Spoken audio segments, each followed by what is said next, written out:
We are recording. Aaron, how are you today? I'm doing well, thanks. Good, good, good, good.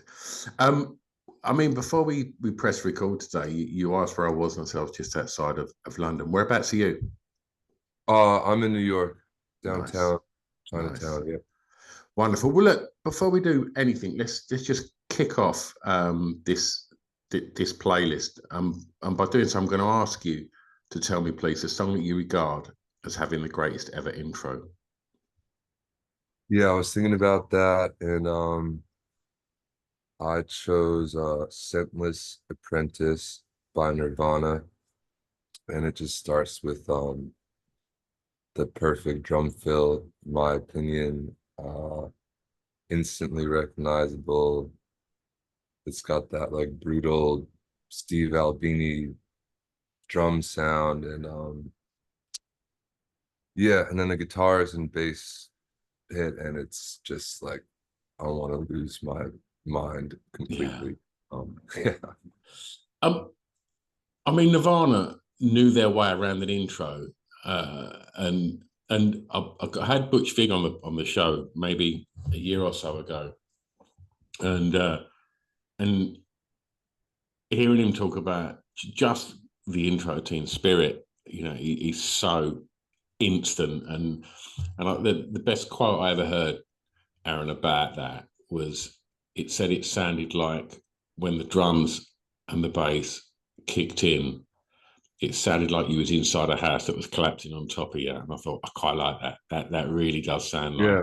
the kind of the intro to it. I mean, talking about intros, I mean, back when Nirvana were making music, and the way that people would get their music was very different to how they get it now. We go to a record shop and we buy records or tapes, CDs, etc. And now there's so much music being streamed, and Spotify seems to be dominating the market, and we're seeing younger bands utilizing apps such as TikTok to get their music out there. And these, you know, things like Spotify and TikTok, I think, it's a wash with new music, and I think that puts pressure on lots of artists to kind of really fine tune that intro. You're seeing more commercial pop bands Yeah, yeah. literally start songs with the chorus. And does any of them kind of trends in that ever filter through into your creative process? Um, well, yeah, I think it must, whether I intentionally think about it or not. I have heard about and just noticed this like idea of a hook sort of being the only thing that people care about these days, like more so than the rest of the song, like let alone an EP or an album. And it's interesting to see, yeah, these people on TikTok just trying to like get that snappy thing that like raises your eyebrow. And I think it's an interesting task, like to try and draw someone in within the first 10 seconds of the song, if not less. And yeah, I think it can probably be done like in a tasteful way, and you can definitely smell when it's like not being done in a tasteful way, and it's sort of like just really tacky and grabby and like soulless. So yeah, I've been thinking about how to get people's attention for sure. I don't know if it's in the intro, but I do think it's kind of cool because I think, you know, on the maybe on the more optimistic side, it sort of pushes people to sort of just think about every little piece of the song more and pull out like the most captivating thing. I think that can make for some really good music and for some really awful music too. I don't know. Yeah. Tell me the first song that you remember hearing that had an emotional impact on you, please, Aaron? Okay. My mom had this REM CD. I think it was Automatic for the People. And that song Night Swimming with like the cellos and the really kind of like schmaltzy piano, like really, I think like kind of affected me the most out of any song I'd heard at that point. Like I would just run it on repeat in the car, like before I could drive, you know, I'd pop the CD in and just listen to that song over and over. And it's just so teenage to begin with, you know, and I was maybe 12 or 13 when I heard it for the first time. I just remember, but yeah, just being like, I don't know, that feeling of loving a song or like having, you know what I mean? It just like is it's hard to explain that feeling. It just felt like really blissful, you know, on my ears, like the palette and then the sentiment of the song, like really resonated with me and kind of makes sense. I feel like I'm kind of a sucker in the same way still for those kind of like melancholic, um, romanticized, like teenage feelings, you know. I feel like that's what the stuff is made out of. I think that's the most, I mean, historically the most like resonant for whatever reason, just like peak emotion, center of your own universe. Yeah, I don't know. I do remember that song. I think that's one of Michael Stipe's greatest ever vocals as well. I think his vocal, and I think he's such an underrated vocalist. I think his voice is ridiculous, Mhm. and no more so on that record. There's something magical about Night Swimming. Like I think that track is, and as you say, like as that quirky little intro of just that cello, and then when that Mhm. piano starts, it is so beautiful, and it's interesting that as a young lad when you first heard it,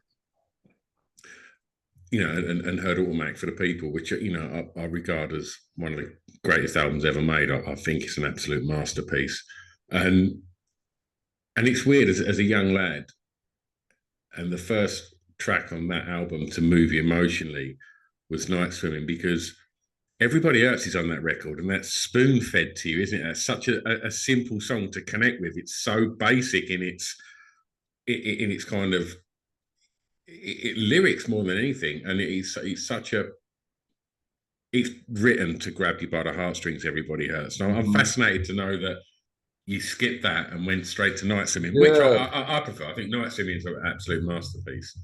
yeah. I think that's an interesting point. There must be something like in the melody or progression that um I still it's kind of like similar to like what the sounds and movements in the chords and emotions that I try and sing about today. You know, it's Yeah, Everybody Hurts is sort of like it's such a good song that it like doesn't even really register as a song. It's like it just sounds like I don't know, like yeah. It's something else.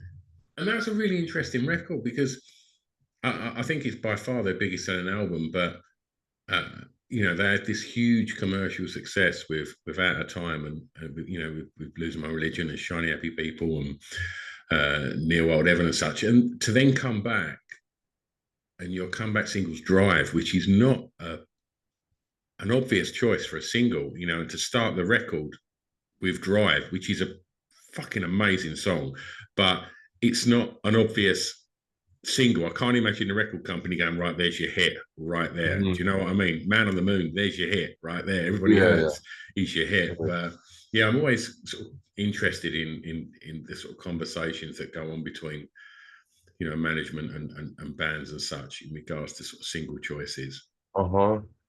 Yeah, it's always a strange conversation to have, definitely. And Yeah, often find myself kind of torn between wanting to like trust my gut for no other reason than my gut is saying something, and then also wanting to trust my record label yeah, because I don't know, because they're a record label and I want to like, you know, put my best foot forward and understand that I may not always be the the best judge of, what songs might resonate with other people on a larger scale, but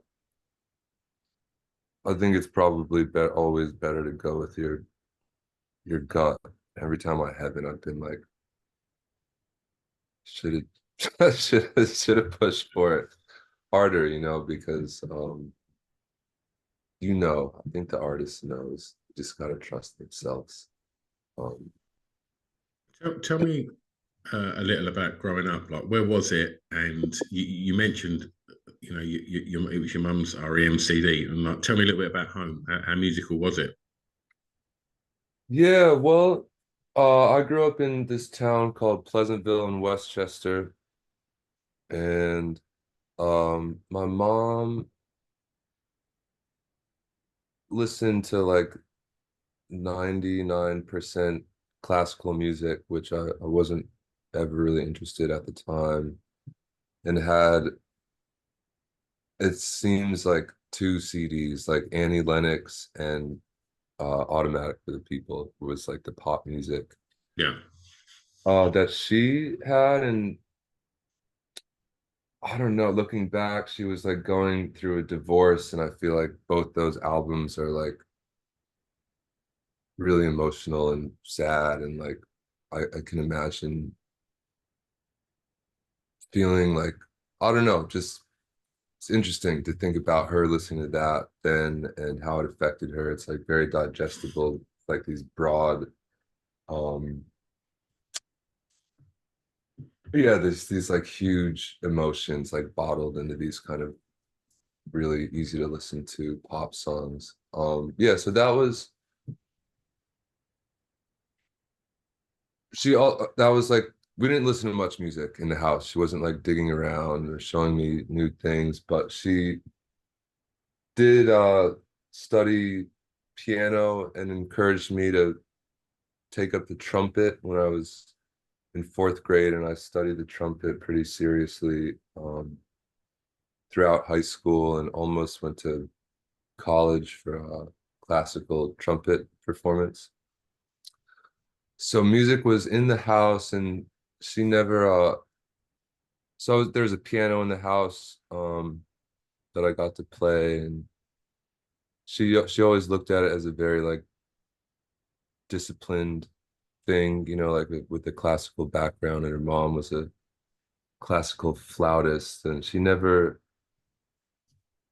took like songwriting seriously. I still don't know if she like fully does, just because it's so like loosey goosey compared to, yeah, yeah, yeah, the yeah. regimented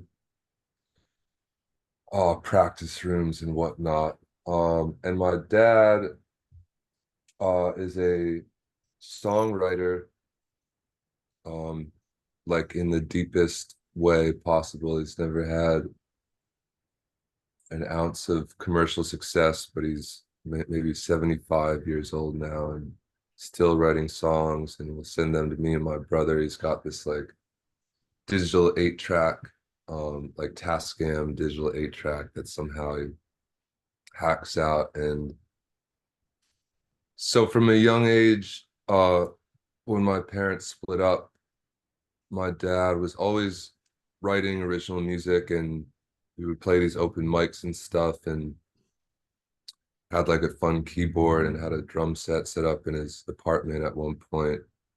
But I think that was really important to me to just, it was sort of, I didn't clock it at the time, but it wasn't a novel idea to like make original music from a young age. You know, I didn't know that I wanted to at that point, but when it came time to like writing original music, I think a lot of people like just can't wrap their heads around what that even means, or that they're capable of it, or that they could say something. So that was huge to be around that, and they've both been super supportive. My dad gets really hyped about the Porches shows and will come out and whatever, share songs with each other and talk about them. And my mom like is just happy that I'm somehow like eking out a career in music and doesn't need to ask too many questions or come out. But yeah, so there was definitely some music in the household. My dad showed me like Jeff Buckley, and notably when I was maybe like 13 as well, or 14, and we really, really loved that deeply. That I think the record's called Grace. Is that the Yeah. that one? And I'm trying to think. He showed me Coldplay. He was like super obsessed with Yellow when it came out, like most of the world. Um, yeah, so those were two special things that he showed me. Tell me the song that reminds you of your time at school, please. Wait, what did I put there? All right, I put Mixomatosis by Radiohead off Hail to the Thief. And I guess it just reminded me of school because did that come out like, do you know what year that came out? I feel like it was the latest Radiohead record when, I'm thinking 2002. yeah. Okay, well, this was probably in like 2004. So I don't know if anything came out after it, but that's a CD me and my buddy had, and he would pick me up at like whatever 7:30 in the morning to drive to school, and we would just crank that song and like scream along the most of that record, but that one uh I remember like getting the most hyped up about. And yeah, that was big for us. We would like try and learn all those songs. And um what else did I say? Yeah, it was a really it was a fun a fun way to start the day. We were like just totally blissed out, like cracking Yeah, up, yeah. crying, laughing, like on the way to school in the morning. So always special. Did you enjoy school? Um, yeah, yeah. I think on the in the big picture, I had a solid school experience. I had a good group of friends that were interested in skateboarding and indie music, and you know, I had like a couple bands and stuff. So I sort of assumed that everyone had that until I went to college. And you know, my buddy was like, I was the only person at school who even knew who Radiohead were, kind of thing. I was like, oh, that's crazy. That could be. So I had like a little group of ragtag friends, and school was fun. My mom instilled like some fear in me about the importance of school and grades and homework that I really bought when I was that age. So um I worked hard, and because I didn't want to like, I don't know, be homeless or like something, What whatever she. what was you working hard for? Did you know what you wanted to be? No, I had no idea. Um, I ended up, I did a lot of art, like visual art in school, and that was always something I was really interested in. And towards the end of high school, I got into like, I'd always been in bands. I like played trumpet in a ska band, and then I got a bass and I played bass in a band, and we did like Strokes and Neutral Milk Hotel covers, and then I got borrowed my dad's guitar and got like a MacBook junior year and with GarageBand on it, so I started to just record these little songs, and then there's like a kind of a punk community in Westchester with a lot of kind of like um heavier like bands making original music and stuff like that. So I loved all that. I was thinking about this last night. I didn't ever think about the music industry until I was 23 or 24 or something like that, but I've been making original music and putting it out since I was 17 was my first album that I made, and I'll be 37 in 2 years. So almost 2 decades of original, just making records, which is, Well, you mentioned there that you was making music from the ages of and putting music out from 17. You didn't even consider a record label until you was in your early 20s. Would you change that in hindsight, or do you think them years of just kind of, I guess, DIY culture? Do you think that kind of put you in good stead? yeah, no, I think the the music community was very DIY and punk to the core, and we would like got the like Kinko's employee password for the photocopy and would just run off the inserts of the CDs and steal the like jewel cases from uh I don't know, like Sam Goody or something like that. And yeah, I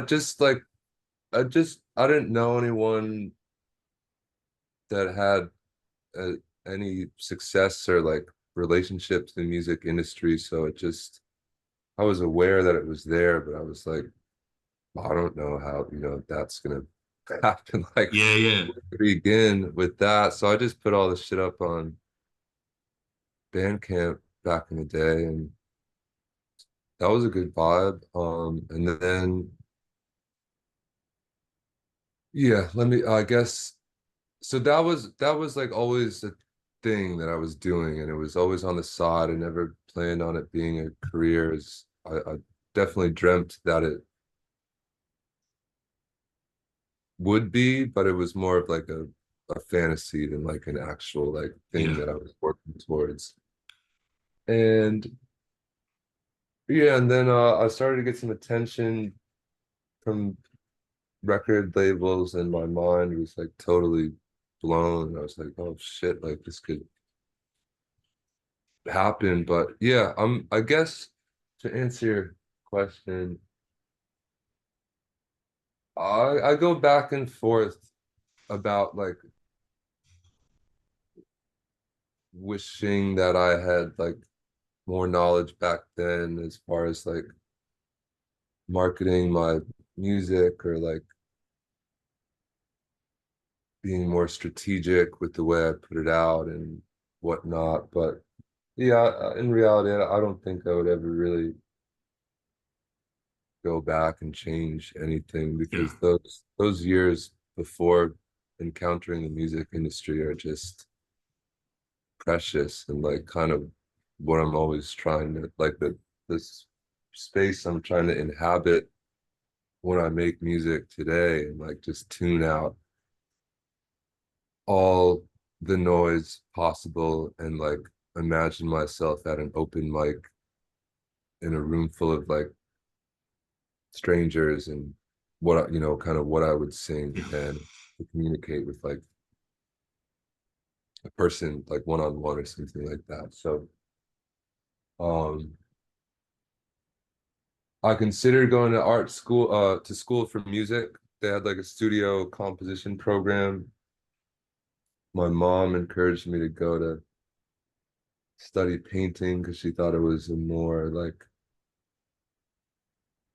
classically acceptable like practice or something. And I also like didn't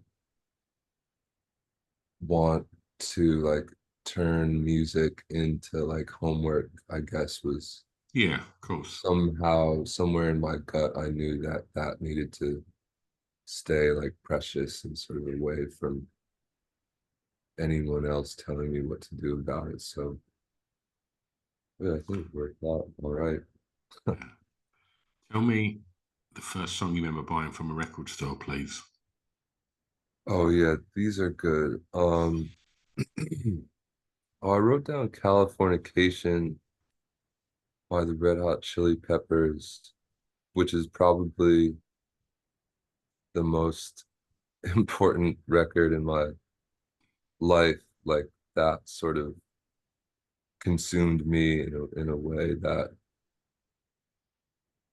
no other album has, and it caught me at the right time where it was like peak music fan for me. Like I just devoured it, like in a way I don't think I've really devoured any music before or after. Like I don't even think it's necessarily like that album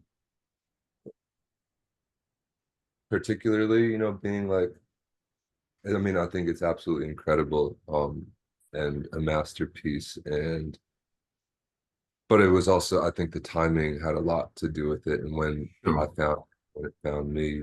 Um, so there was that, and then but really, I do remember going to Sam Goody with my dad, and me and my brother were allowed to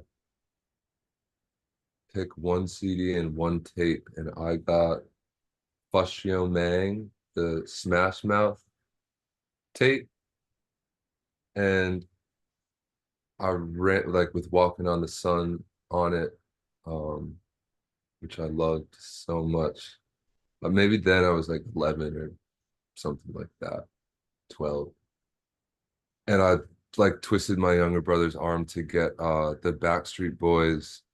Um, I don't know what record it was, but it was everybody, Yeah. yeah, everybody.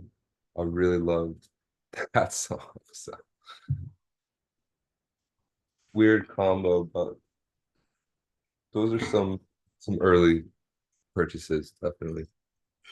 Tell me the song that soundtracked your year's clubbing, and I should stress as well with this question, Aaron. This doesn't always sort of lend itself to be quite as obvious as it may sound. When I say clubbing, it can be going down the local dive bar, or just going to your local indie club. It hasn't got to be shirt off, glow sticks, raving, Yeah, yeah. and No, I was, just something that kind of soundtracks them sort of formative years, really. yeah. Um,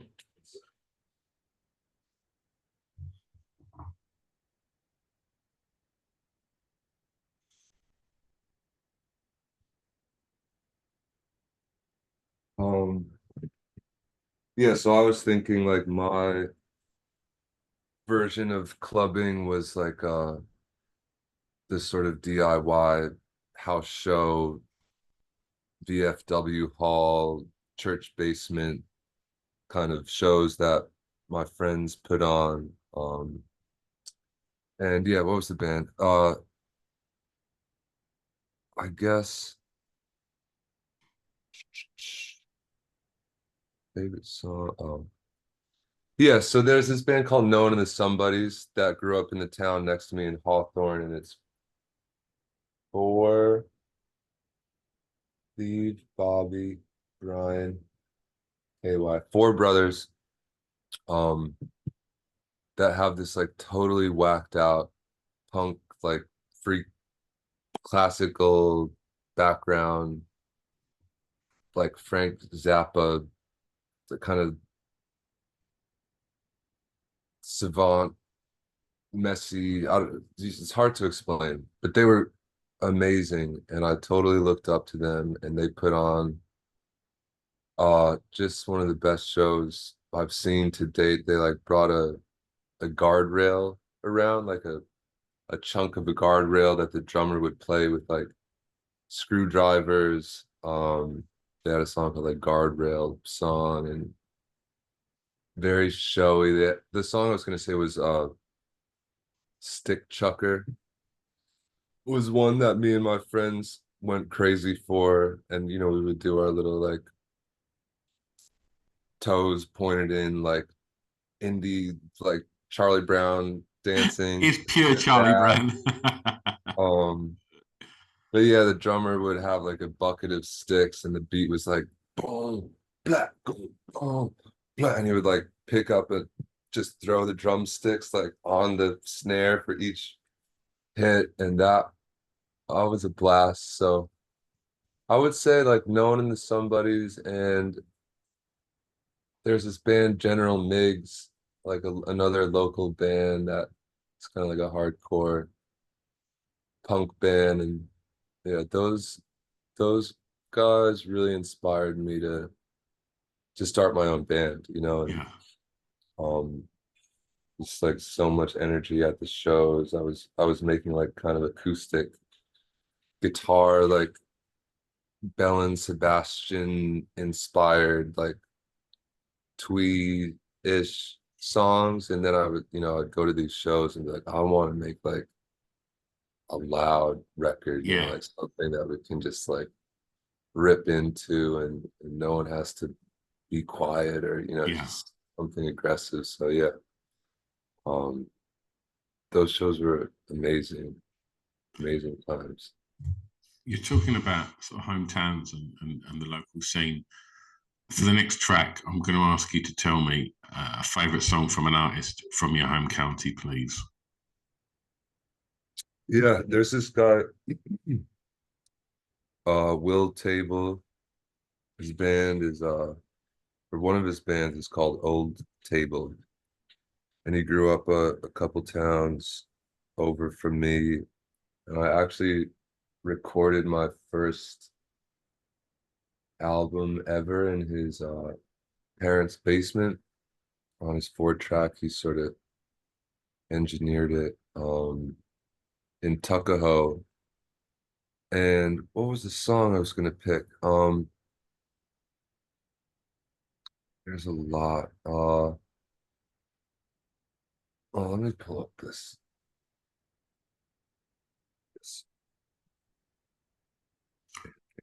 try to pick one. So the guy in Old Table was called Will Table. Yeah, Right, cool. I don't think that's his real. That's Will Table is his stage Yeah, name. Um,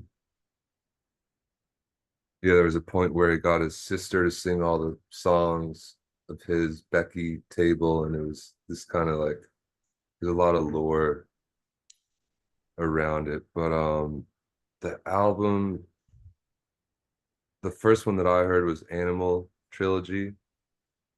It's like really beautiful artwork that he would I love make, that. and I guess it's like 3 EPs that he put on a CD. But there was,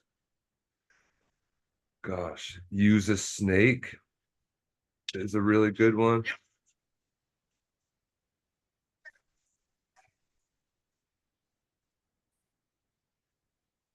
I can't hear it, Aaron.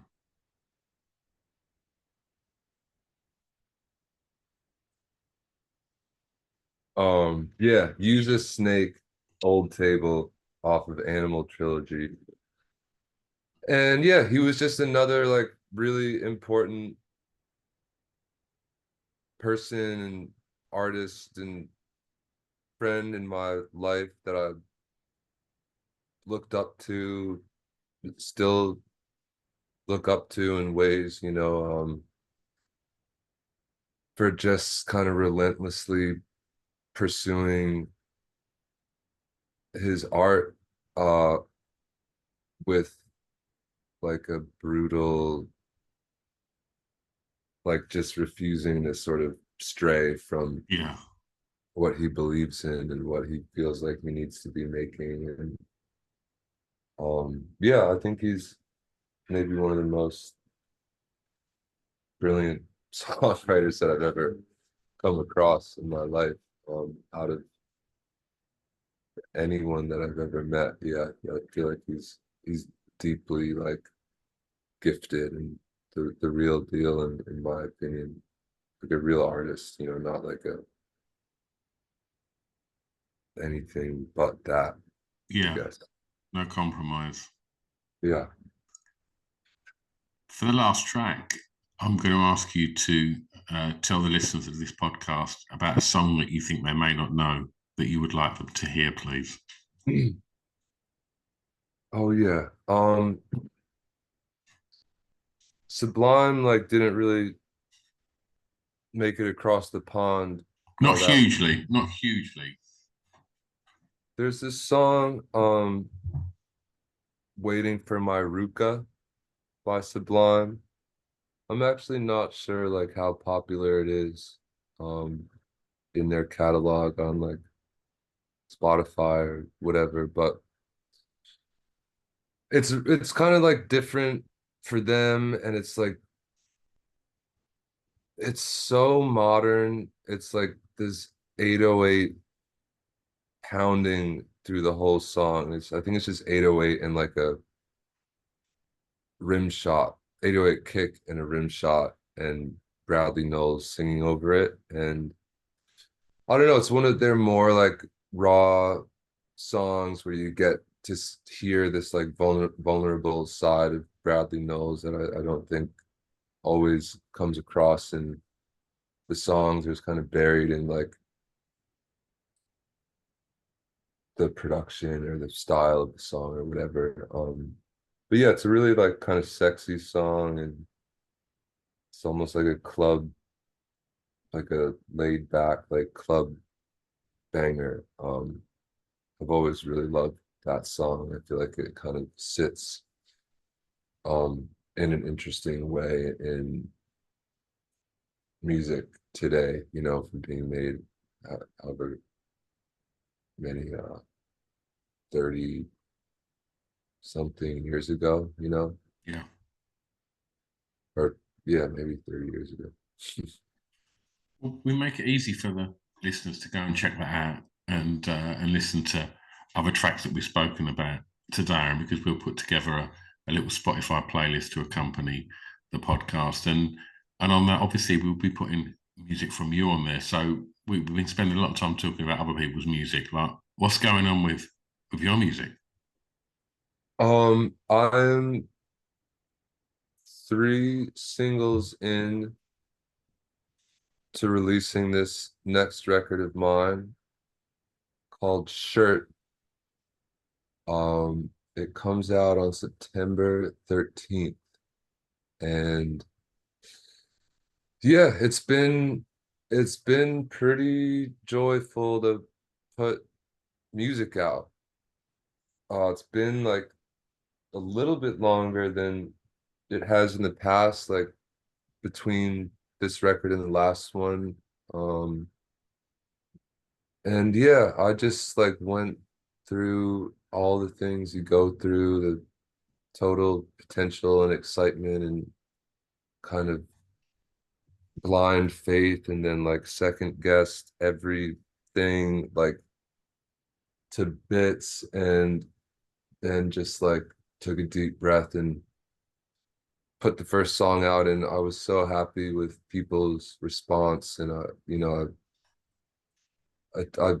I think with this one I really stuck to my guns and tried as hard as I could not to like waver from what I imagine this record could be, and take some chances and some risks. And it feels good to have people like open and excited by what I've been excited by, you know, and not like mad at me or like Yeah. hating it or something.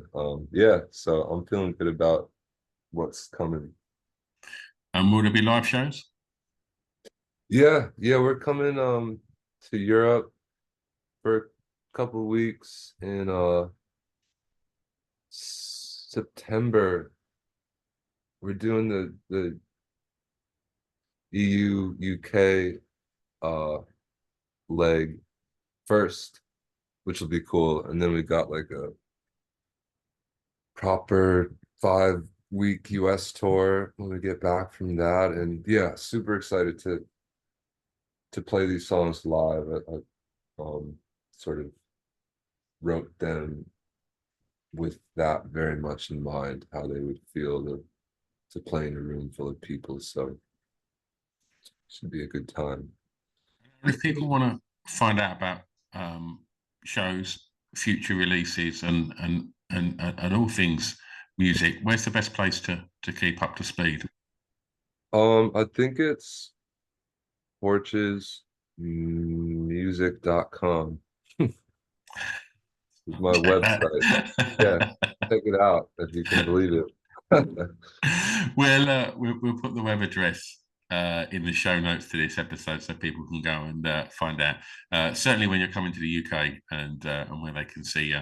Aaron, thanks for giving up your time today to come on here Oh yeah, and talk records. And there's several tracks today. It's always nice when guests talk about music that I've not heard before, and I'm sure many of the listeners wouldn't have as well. So I hope they'll go over to the place and check it out. yeah, And same. yeah, I really do appreciate your time. Cool, man. Thank you. And I'm Maybe going to I'll see press. you. Oh, Go on, sorry. What was you going to say? I was just gonna say maybe I'll see you at the London show. Whereabouts is it in London?